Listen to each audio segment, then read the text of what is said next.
Hi friends, కొబ్బరి కరివేపాకు పచ్చడి చేసుకుందామండి. పచ్చడి చాలా కమ్మగా ఉంటుంది, చాలా బాగుంటుంది రైస్లోకి. ముందుగా కరివేపాకు మనం అలా దూసి పెట్టుకుని శుభ్రంగా కడుక్కొని కొద్దిగా అలా ఆరబెట్టుకోవాలి.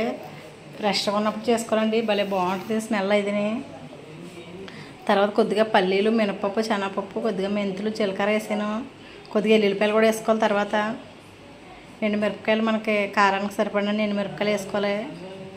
అవి వేగిపోయాక తీసేసుకుని తర్వాత కరివేపాకు కూడా వేయించుకోవాలి. ఇదైతే చాలా బాగుంటుందండి పచ్చడి అయితేనే. రోట్లో రుబ్బుకుంటే ఇంకా బాగుంటుంది, మనం ఇప్పుడైతే మిక్సీలో కొట్టేస్తున్నాం. కానీ ఇలా వేగిపోయాక శుభ్రంగా చల్లార్చి పెట్టుకోవాలి. కొద్దిగా చింతపండు కూడా వేసుకోవాలి అందులోనే. మరో పక్కన ఎండుమిరపకాయలు వేసి పూర్తిగా చల్లారిపోయాక మిక్సీ జార్లో వేసుకోవాలి.